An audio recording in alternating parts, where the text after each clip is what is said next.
परमेश्वर के पवित्र नाम की तारीफ हो कि हम सब खुदावंद खुदा के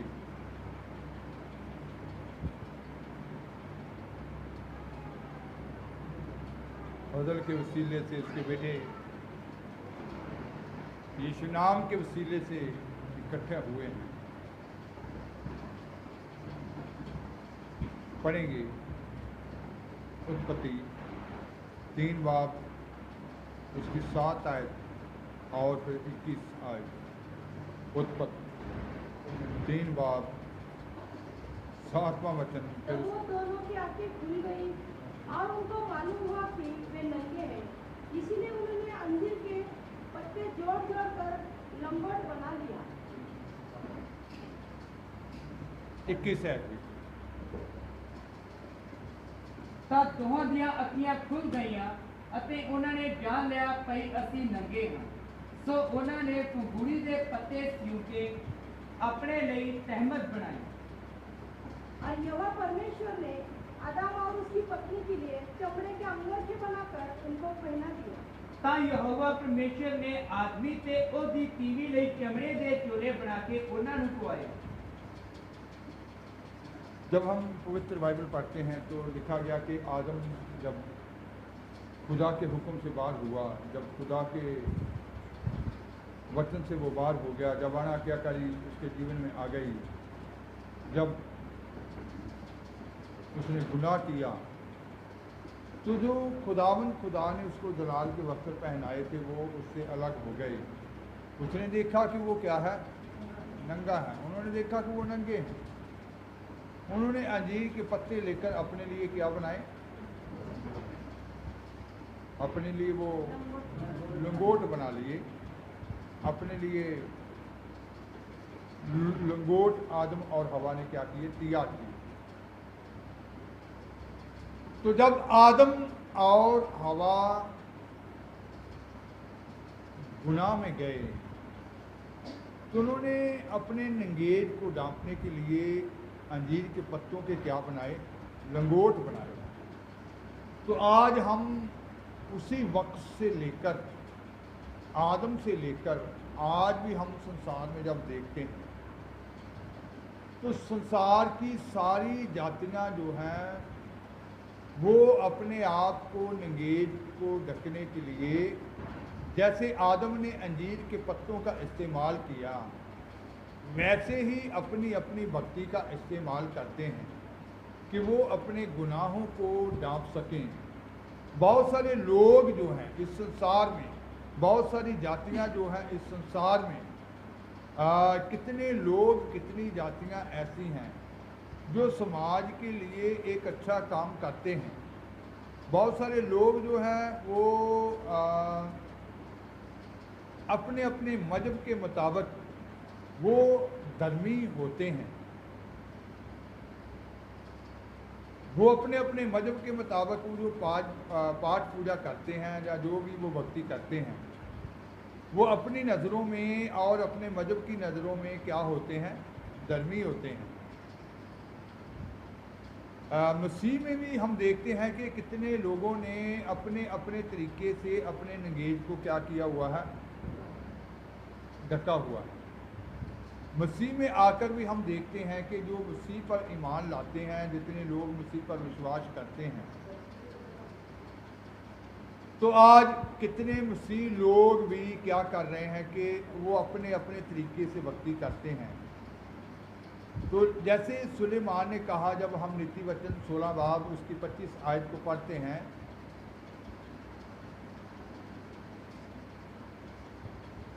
ऐसा भी मार्ग है जो मनुष्य को सीधा जान पड़ता है, परंतु उसके अंत में मृत्यु ही मिलती है। एक अजिहा राह है जो मनुष्य को सीधा जापता है, पर उसके अंत में मौत की राह है। तो एक ऐसा मार्ग है जो इंसान को क्या नजर आता है, सीधा नजर आता है। तो ऐसी भक्ति जो इंसान को एक सही लगती है। हिंदू लोग भी जो लेट कर भक्ति करते हैं उनको भी अपनी भक्ति जो है सही लगती है। जो आग में रहकर तपस्या करते हैं, पानी में रहकर भक्ति करते हैं, पहाड़ों पे बैठकर भक्ति करते हैं, उनको अपनी भक्ति सही लगती है। सिख लोग, मुस्लिम लोग, ईसाई लोग सब अपने अपने तरीके से जो लगे हुए हैं वो उनको अच्छा लगता है कि वो सही कर रहे हैं। पर इसके अंत में, इस मार्ग के अंत में क्या है? मृत्यु है। तो आज हमने देखना है कि हमने अपने तरीके से अपने लिए तहमत बनाए हैं, अपने लिए वो चोले बनाए हैं, जहाँ वस्त्र बनाए हैं, जहाँ खुदा ने हमें दिए हैं। खुदा का दिया हुआ लिबास और होता है, इंसान का अपने आप को ढांकने का तरीका जो है वो और होता है।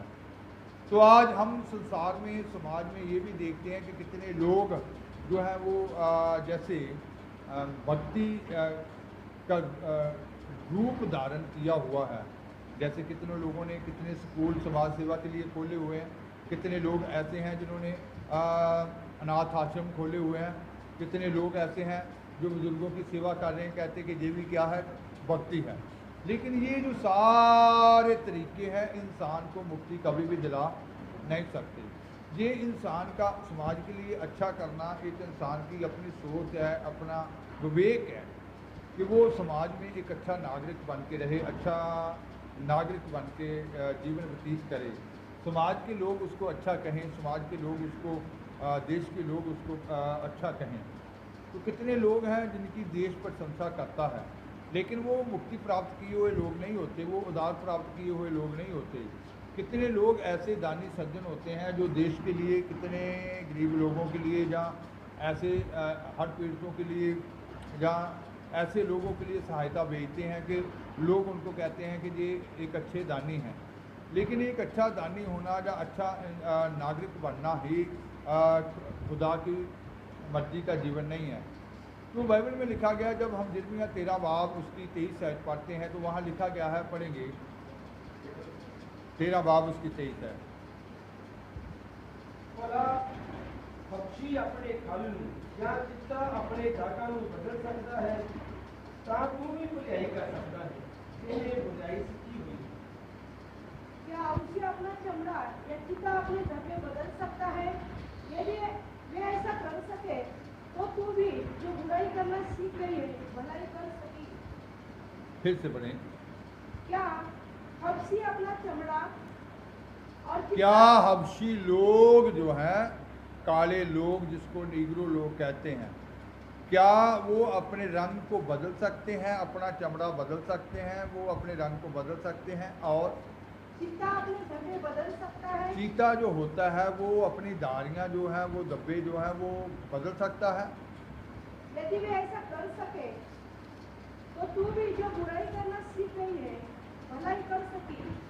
यदि ये लोग ऐसा कर सकते हैं, फिर तू भी कहते कि जो बुराई करना सीख गई है भलाई कर सकती है।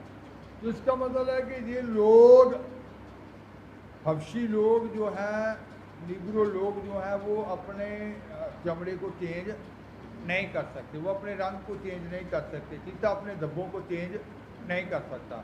तो इंसान भी जो पाप में चला गया था, बुराई करना सीख गया था, समाज के लिए एक अच्छा नागरिक बन जाए, समाज के लिए एक अच्छा इंसान बन जाए, तो वो उसके अंदर से वो पाप का स्वभाव जो है, जो बुराई का स्वभाव है, वो कभी भी ख़त्म नहीं हो सकता। तो इसके 2 बाब में लिखा गया है, यिर्मयाह 2 बाब में जब हम पढ़ते हैं, उसकी 20 आयत पढ़ेंगे।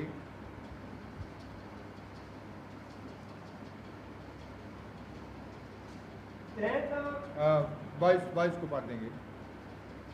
ਭਾਵੇਂ ਤੂੰ ਆਪਣੇ ਆਪ ਨੂੰ ਸੱਜੀ ਨਾ ਧੋਵੇਂ ਅਤੇ ਬਹੁਤਾ ਸਾਬਣ ਵਰਤੇ, ਤਾਂ ਵੀ ਤੇਰੀ ਬਦੀ ਦਾ ਦਾਗ मेरे सामने रहता है। प्रभु यहोवा का वाक है। चाहे तू अपने को सदी से धोए और बहुत सा साबुन भी प्रयोग करे। तो लिखा गया है कि तू अपने आप को सज्जी से धोए। सज्जी क्या होती है? जो चमड़ा पशु के ऊपर से उतारा जाता है, उसकी सफाई करने के लिए जिसको इस्तेमाल करते हैं, जो ब्रेड होता है उसको साफ करने के लिए, उसको क्या कहते हैं? सज्जी। जो चमड़े को पूरा क्या कर देती है? साफ कर देती है, उसके ऊपर से सारा वो ख़त्म कर देती है। तो कहता है कि चाहे तू अपने आप को सज्जी से धोए या बहुत साबुन इस्तेमाल करे, तो भी तेरे अधर्म का धब्बा मेरे सामने बना रहे। फिर भी अधर्म का जो दाग है, अधर्म का जो धब्बा है, वो खुदावंद खुदा के सामने बना रहता है। तो प्रभु इस यहोवा की यही वाणी। तो खुदावंद खुदा की ये एक वाणी है। तो इसका मतलब है कि आज बहुत सारे लोगों ने अपने अपने तरीके इस्तेमाल किए हुए हैं। कितने लोग, मसीह लोग भी ऐसे जाल में फंस चुके हैं जो अपनी मर्जियों के हैं। वो सोचते हैं कि हम लोग दुआ करते हैं, हम लोगों ने तौबा की है, बपतिस्मा लिया है, अपने गुनाह से पश्चाताप किया है, अब हम खुदा के लिए तैयार हैं। बेशक खुदा ने 2 विधियां दी हैं इस संसार के लिए, बपतिस्मा और प्रभु बोल। प्रभु ने 2 ही विधियां, 2 ही कानून दिए थे प्रभु के लोगों को मनाने के लिए। इनके अलावा और कोई भी विधियां नहीं दी गई। बेशक मसीह लोग और भी विधियां मनाते हैं, जैसे क्रिसमस मनाना या ईस्टर मनाना या और दिन त्योहार मनाने, लेकिन ये प्रभु के दिए हुए त्यौहार नहीं थे। तो प्रभु ने 2 विधियां कलीसिया को दी थी। वो क्या थी? बपतिस्मा और प्रभु बोल, जो खुदा का हुक्म था। तो कुछ लोग बपतिस्मा की विधि को पूरा करने के बाद वो अपने तरीके से चलना शुरू कर देते हैं। बहुत सारे सेवकों ने, बहुत सारी संस्थाओं ने अपने अपने तरीके बना लिए हैं, जो वचन से बाहर होते हैं, जो वचन के मुताबिक नहीं हैं।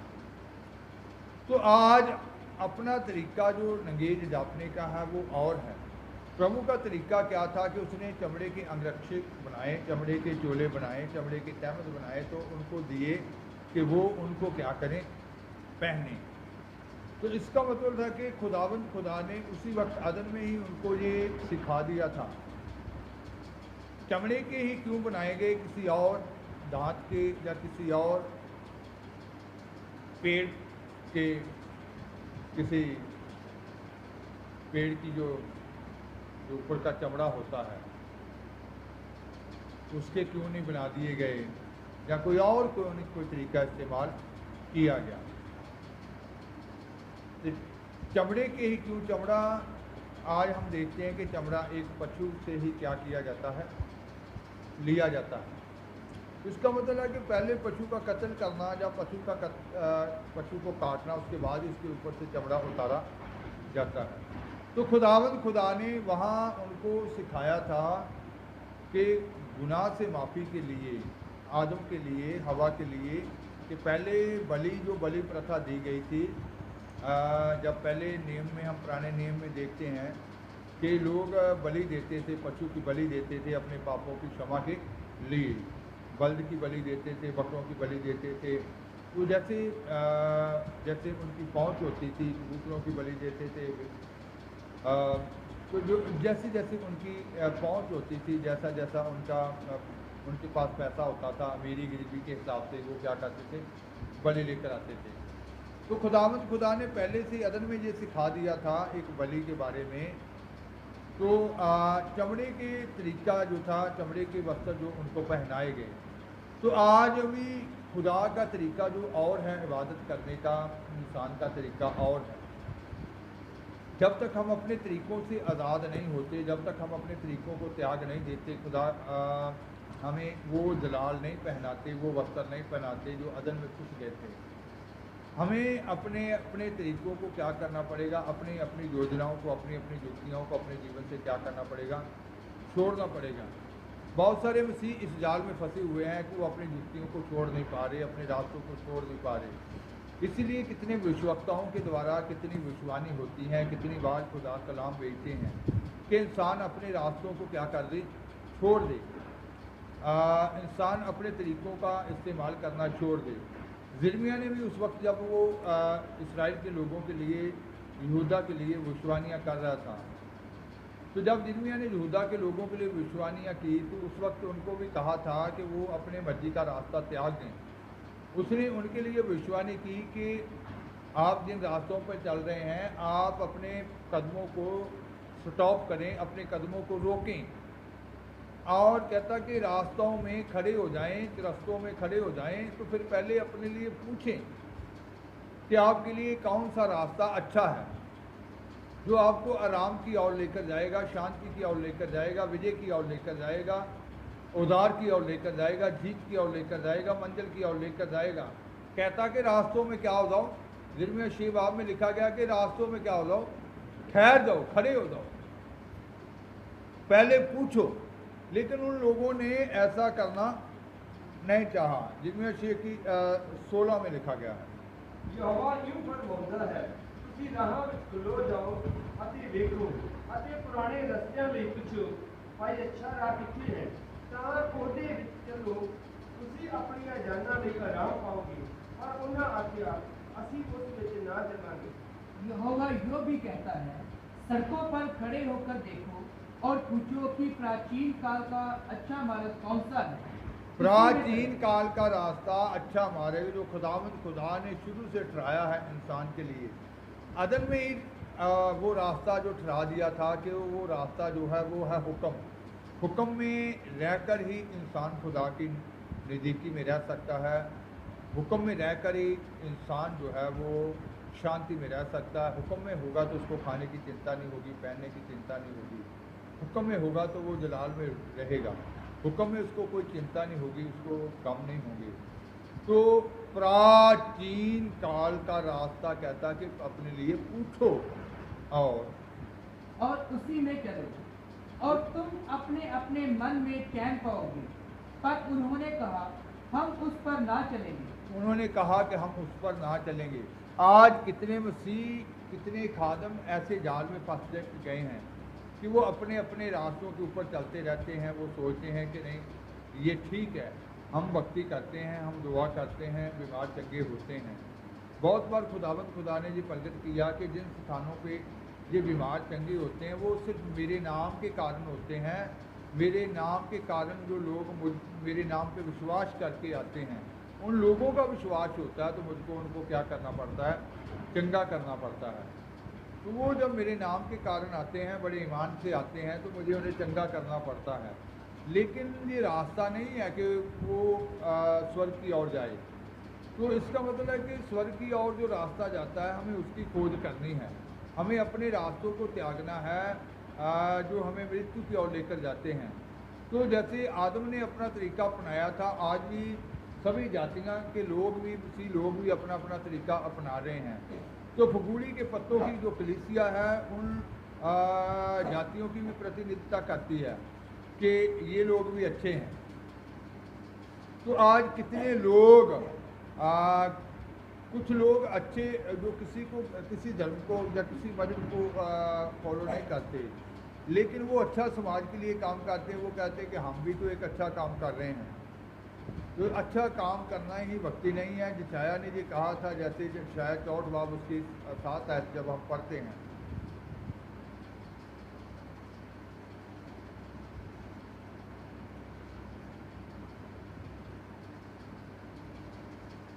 हे यहोवा की इन्हां गल्लां दे कारण छे ऐसे पढ़ते।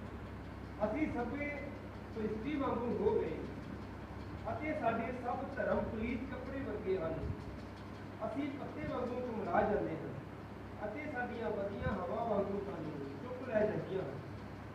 हम तो सब के सब अशुद्ध मनुष्य के से हैं और हमारे धर्म के काम सब के सब मैले चिथड़ों के समान हैं। तो लिखा गया कि सारे धर्म के काम मैले कपड़ों के समान है, मैले चिथड़ों के समान है। इसका कोई भी खुदा के सामने मूल्य नहीं है।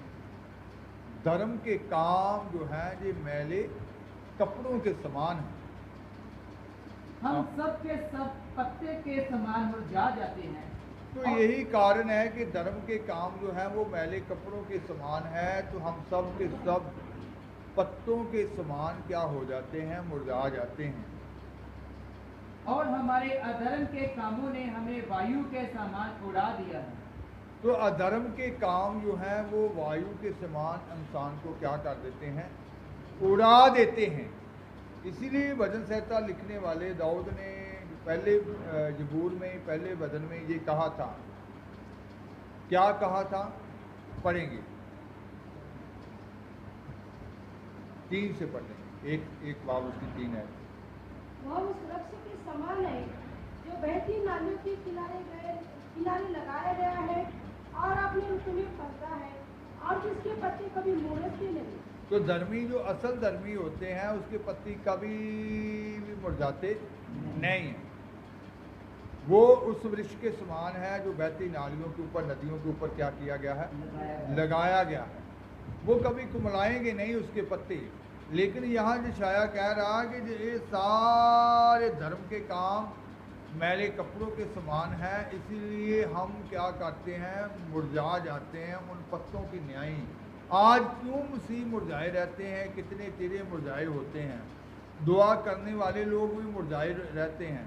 इसका मतलब है कि खुदा का जन जो होता है उसका चेहरा कभी भी मुरझाया नहीं होना चाहिए। हर समय वो खुशी में, आनंद में होना चाहिए कि वो उस नाली पे ऊपर है, उस नदी के ऊपर है जहाँ उसको हर समय क्या पवित्र आत्मा का, आप सीख चुके हैं कि वो बहती नदी का क्या अर्थ है, कि पवित्र आत्मा का बहता हुआ सोता उनके जीवन से क्या करता जाएगा, बहता चला जाएगा। वो उनके पत्ते कभी मुरझाएंगे नहीं, वो कभी भी निराश नहीं होंगे, वो हर समय खुशी में रहेंगे, आनंद में रहेंगे, क्योंकि पवित्र आत्मा उनको क्या करेगा, आनंदित करेगा।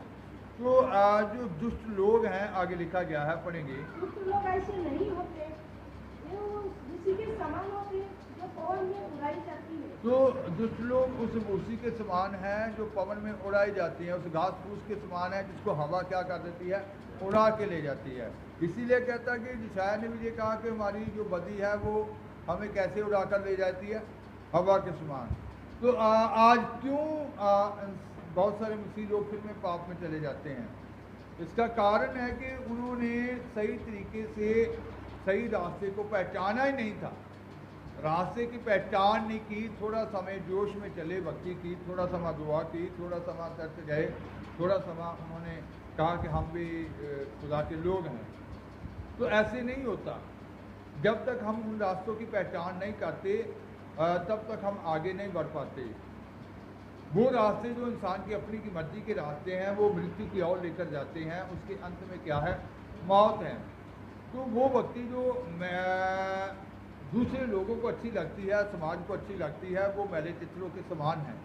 लेकिन खुदावंद खुदा को क्या बाता है, खुदावंद खुदा को क्या अच्छा लगता है, ये हमने खोज करनी है कि खुदावंद खुदा जो है, खुदावंद खुदा को क्या अच्छा लगता है, खुदावंद खुदा जो है वो क्या पसंद करते हैं हमारे जीवन से।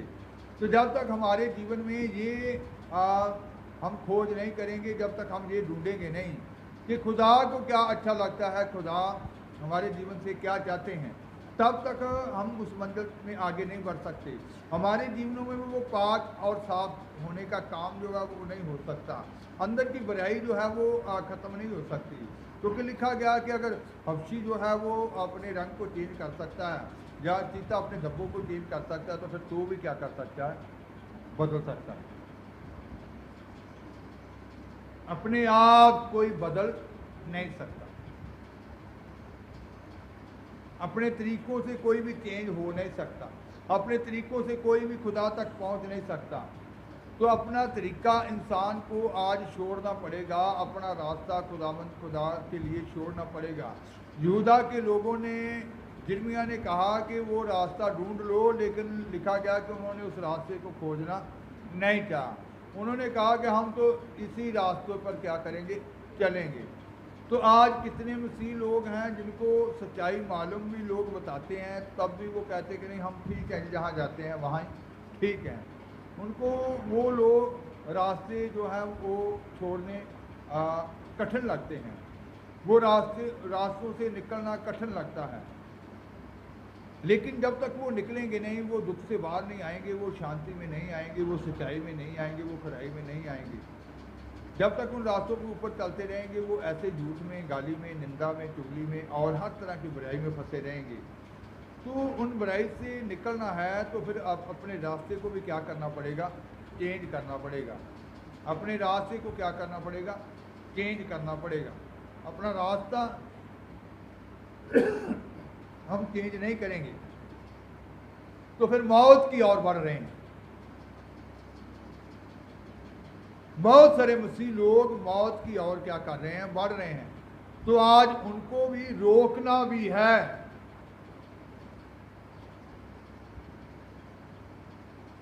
जो मौत का सफर में है उनका वो सफर रोकना है। सफर को रोकने के लिए पहले वो गाड़ी जो है, पहाड़ी एरिया जो होते हैं, पहाड़ी एरियो में जब गाड़ियां चलती हैं, जो खाई में गिरने,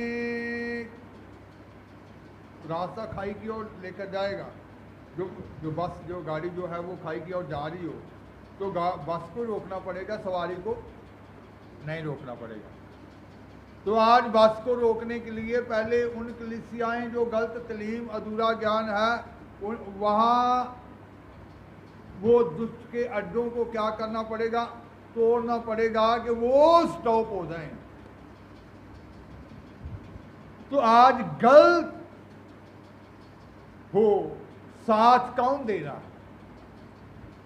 कितने पहले भी सिखाया गया था कि कितने लोग हैं बाइबल में, कितने किसी सेवक के बारे में नहीं कहा गया था कि वो विजिट करें। विजिट लफ्ज़ जो है वो बाइबल में नहीं आया है कि वो हर हफ्ते जाए, हर घर में वो फेरा लगाए। बाइबल में लिखा कि पहली सदी के जो खादम लोग थे वो क्या करते थे, आत्मा के भेजे जाते थे। नबी लोग जो जाते थे, एलिया, अलीशा, या जितने भी नबी हुए थे, खुदा उनको लेकर जाता था उस जगह में जाकर क्या कर दो, भविष्यवाणी कर दो, उनके पाप बताओ। प्रेरित लोग जाते थे, आत्मा के चलाए जाते थे। खुदा का आत्मा मना करता था तो नहीं जाते थे। तो इसका मतलब है कि आज कितने लोगों ने विजिट का वो अपनी मर्जी से काम शुरू किया हुआ।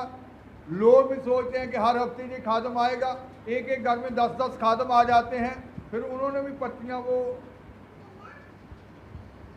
छुट्टे पैसे चढ़ा कर रखे होते हैं कि 10 ने आना है तो फिर थोड़े थोड़े सबको दे देंगे। ये सारा रॉन्ग है,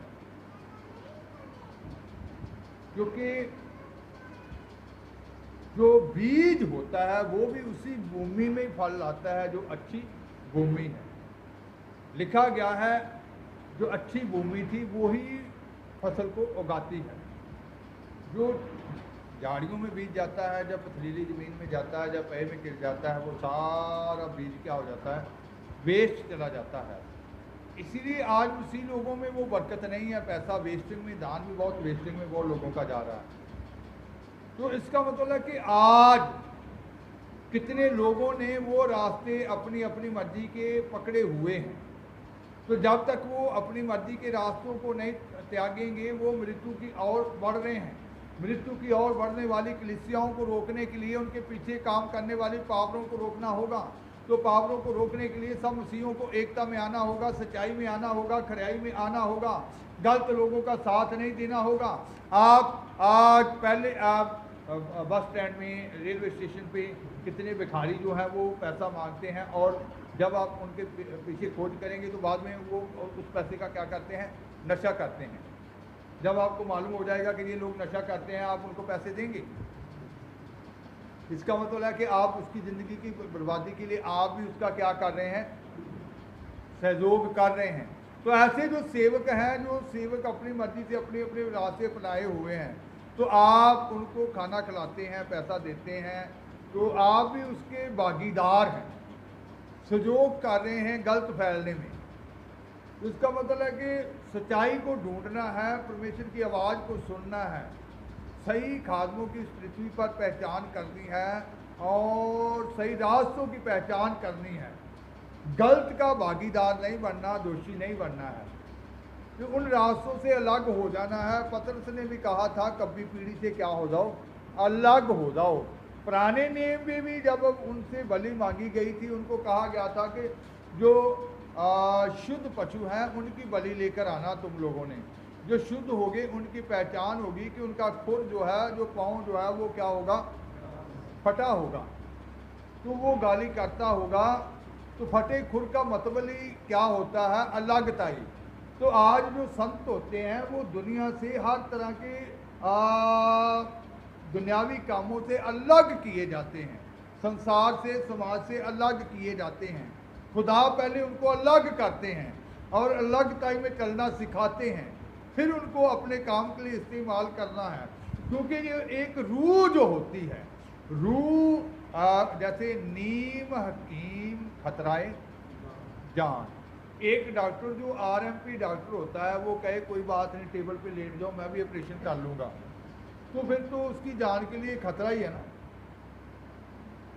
जिसको ज्ञान ही नहीं है कि एक रूह को कैसे तैयार करना है, उसके अंदर से बुराई की जड़ कैसे काटनी है, उसके अंदर से वो पाप का पौधा कैसे काटना है, उसका स्वभाव कैसे बदलना है, उसका जीवन कैसे बदलेगा, जिसको ज्ञान ही नहीं है, टेबल पे रख के चीर फाड़ कर देगा तो वो क्या हो जाएगा, मर जाएगा। वो बहुत सारे सेवक लोग जो है उनको मृत्यु की ओर लेकर जा रहे हैं, जीवन की ओर नहीं लेकर जा रहे। तो एक खादम जो असल खादम जो होते हैं, संत होते हैं, वो जिंदगी की ओर लेकर जाएंगे, उनको सदीपक जीवन के भागीदार बनाएंगे, हिस्सेदार बनाएंगे। तो आज जिंदगी में दाखिल होना है, मृत्यु में दाखिल नहीं होना। मृत्यु में तो पहले पाप के कारण इंसान मृत्यु में ही है, तो मृत्यु में से निकल के वही रास्ता फिर मृत्यु का ही पकड़ लिया तो फिर तो उसके जीवन में कभी तब्दीली नहीं आएगी, उसके जीवन में कोई चेंजिंग नहीं आएगी। चेंजिंग तभी आएगी जब जिंदगी का रास्ता पकड़ेगा इंसान, जब रास्ते की पहचान करेगा इंसान, जब वो चमड़े के अंग रखे जो खुदा ने उसको पहनाए थे उसको पहनेगा इंसान। तो आज खुदा का पहनाया हुआ ही हमने पहनना है, खुदा का दिया हुआ ज्ञान और प्रकाश ही हमने अपने जीवन में लेना है जो खुदा की ओर से आता है। तो इसका मतलब है कि आज अपने तरीके, अपने रास्ते इंसान ने त्यागने हैं। जब तक वो उन रास्तों के छोड़ नहीं देता, ब्रेक नहीं लगा लेता। यीशु मसीह ने भी कहा था, क्या कहा था, तौबा करो, मुड़ो। तो इसका मतलब है कि तौबा का मतलब क्या होता है, तौबा जो लफ्ज़ है जी उर्दू का लफ्ज़ है। तो पहले जब मुस्लिम लोग जो थे, जब उनसे कोई गुनाह होता था, पाप होता था, तो वो दोनों कान पकड़ के कहते तौबा, मेरे बाप की तौबा, आज के बाद ये काम मैं कभी नहीं करूँगा। तौबा लफ्ज़ कहते हैं, तौबा मेरे प्यो की तौबा, आज के बाद मैं ये नहीं करूँगा। इसका मतलब है कि तौबा का पश्चाताप का अर्थ ही ये होता है कि आज के बाद वो रास्ते पे नहीं चलना, उसको क्या करना है, छोड़ देना। रास्ता चेंज नहीं करेंगे, रास्ता कैसे चेंज होगा। ट्रेन जब आ रही है, पटड़ी पे आ रही है, दूसरी पटड़ी पे उसको चलाना है, उसका रास्ता और है, तो वो पटड़ी को चेंज करने वाले सरकार ने क्या रखे हुए हैं, मुलाजिम रखे हुए हैं। वो क्या करेंगे, उसके ट्रैक को बदलेंगे, उसकी अगर वो मुलाजिम जो है उसको मालूम ही नहीं है कि इसका ट्रैक कैसे चेंज करना है, कैसे, तो गाड़ी के लिए भी खतरा है, उसके बीच बैठे के लिए भी खतरा। वो क्या हो जाएगी, पलट जाएगी। तो आपने देखना है कि आप खतरे में हैं, जहाँ आप वो ट्रैक बदलने वाले जो रखे हुए हैं उन्होंने ट्रैक बदला भी है या नहीं बदला। तो आज रास्ते जब तक हमें सही नहीं मिल जाते, हम मंजिल पर नहीं पहुंच सकते। तो अपने तरीके जो है वो अंजीर के पत्तों से, जैसे आदम ने अपने नगीर को ढांपा था, अपने तरीके बहुत सारे लोग इस्तेमाल कर रहे हैं। अपने तरीकों को जब तक वो त्यागते नहीं, खादम लोग भी जब तक वो त्यागते नहीं। जैसे रात फ्राइडे की भविष्यवाणी हुई थी कि कितनों के अब वो क्या होने चाह रहे हैं, पर्दे हटने जा रहे हैं। कितने सेवक, बड़े बड़े सेवक लोग जो है वो तेरे खुदा पवित्र आत्मा सामने लेकर आ रहे हैं, न्यूज़ चैनलों पे दिखाए जाएंगे कि उनके असल काम क्या थे। तो लोग भी हैरान हो जाएंगे कि इन लोगों से हम दुआ कराते थे। उसका मतलब है कि आज खुदा की उन रास्तों की पहचान करनी, उन खादमों की पहचान करनी है जो खुदा ने ठहराए हैं, जो हमें मंजिल की ओर लेकर जा सकें, जो हमारे ट्रैक को बदल सकें, हमारे जीवन को सही दिशा दिखा सकें। इसीलिए भविष्यवाणियाँ होती हैं, नबी दिए जाते हैं, ये प्रकाशवा दिए जाता है, प्रेरित दिए जाते हैं, उनको सही रास्ता दिखा सकें, उसका ट्रैक बदल सकें कि ये तेरे लिए रास्ता नहीं है। तो आज उन रास्तों को अपनाना है, अपने तरीकों को छोड़ना है। अगर अपने तरीकों को नहीं छोड़ेंगे, पुराने जीवन को नहीं छोड़ेंगे, तो फिर हम नए में बढ़ नहीं सकते। पुराने को छोड़ना है, नए को अपने जीवन में लेना है, उन सही रास्तों को अपने जीवन में लेना है, ताकि हम आगे बढ़ सकें, ताकि हम मंजिल को पा सकें, ताकि हम शांति में चल सकें, ताकि हम सच्चाई में चल सकें, ताकि हम खरियाई में चल सकें। हमारा जीवन वचन के मुताबिक होना चाहिए। वचन के मुताबिक खुदा हमें ऐसा बनाए कि फिर हम कभी भी कमलाए ना, क्योंकि कहता कि हम उन पत्तों के समान कमला जाते हैं। क्यों? कहता कि इसलिए कि हमारे जो धर्म के काम थे वो मैले कपड़ों के समान थे, बदी हटी नहीं, इसलिए कहता है कि कुमला जाते। बदी हट जाएगी फिर इंसान को मिलाएगा नहीं, फिर हमेशा खुशी से चलेगा, भागेगा, दौड़ेगा, आनंदित रहेगा और पाप का स्वभाव उसमें नजर नहीं आएगा। तो आज ही अपने रास्तों को पहचानना है। पवित्र आत्मा कौन से रास्ते पे लेकर जाना चाहते हैं, उन रास्तों की खोज करनी है, ताकि आप आगे बढ़ सकें, ताकि आप फतह में चल सकें, ताकि आप विजय को देख सकें, ताकि आपका जीवन एक जीत वाला जीवन हो जाए। तो आज ही अपने जीवनों पे ये गौर करें और वचन के मुताबिक ही अपने आप को डाल लें, ताकि आप सही दिशा के में क्या हो सकें, बढ़ सकें। आंखें बंद करेंगे, दुआ करें।